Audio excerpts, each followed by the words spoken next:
हिंदू धर्म ग्रंथात बऱ्याच शक्तिशाली मंत्रांचा उल्लेख आहे. प्रत्येक मंत्राच्या आधी ओमचे उच्चारण केले जाते.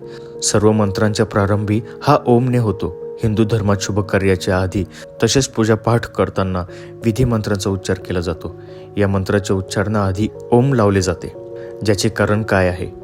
प्रत्येक मंत्राच्या आधी ओम का बोलले जाते याची संपूर्ण माहिती नाशिक येथील महंत अनिकेत शास्त्री यांनी लोकलेटींसोबत बोलताना दिली आहे. बघूया या ओम शब्दाचा अर्थ शास्त्र पद्धतीने काय आहे. नमस्कार, मी महंत अनिकेत शास्त्री. आज आपण बघणार आहोत की ओम या शब्दाच्या उच्चारणामध्ये कोणत्या देवांचा अधिवास आहे. ओम म्हणजे साक्षात ब्रह्म आहे हे आपल्या सर्वांना माहितीच आहे. वेदांनी, उपनिषदांनी, गीतेने, ऋषीमुनींनी, संतांनी, साधूंनी आणि जे जे धर्मशास्त्र अभ्यासक उपासक होऊन गेले या भूतलावावरती, त्या सर्वांनी या एका अक्षराचे खूप महत्त्व मानवतेला सांगितले आहे आणि पटवून दिलेले आहे.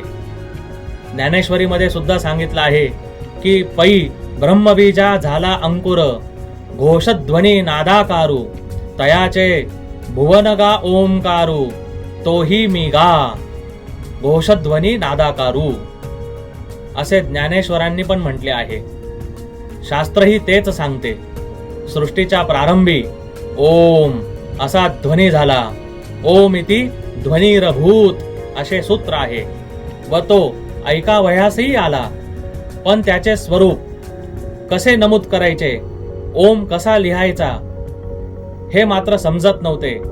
तर पाणिनी या ऋषीमुनींनी अष्टाध्यायी या ग्रंथामध्ये आपल्याला सांगितले आहे की सवई गजमुखाकारः म्हणजे हत्तीच्या मुखासारखा याचा आकार आहे.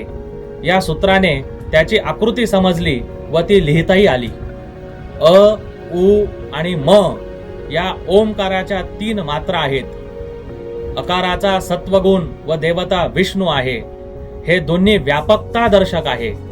उकार हा रजोगुणात्मक असून त्याची देवता सृष्टीकर्ता ब्रह्मा आहे. पाणिनीने हा स्वर कालाच्या मात्रा ठरविण्याचे माप म्हणून घेतला आहे.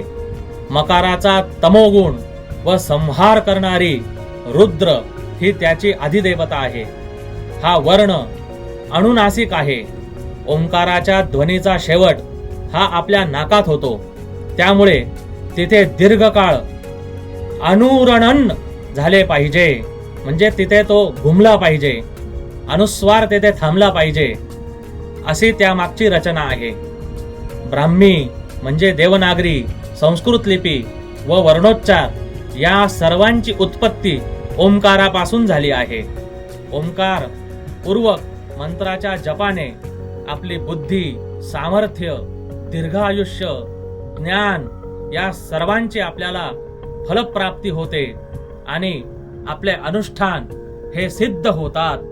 त्यामुळे ब्रह्मा, विष्णू आणि महेश या तिन्ही देवांचा अधिवास असलेला हा ओंकार शब्द प्रत्येक मंत्राच्या अगोदर वापरला पाहिजे आणि ओंकार या शब्दाचा जप हा प्रत्येकाने आपल्या जीवनामध्ये केला पाहिजे. ओम नमः शिवाय.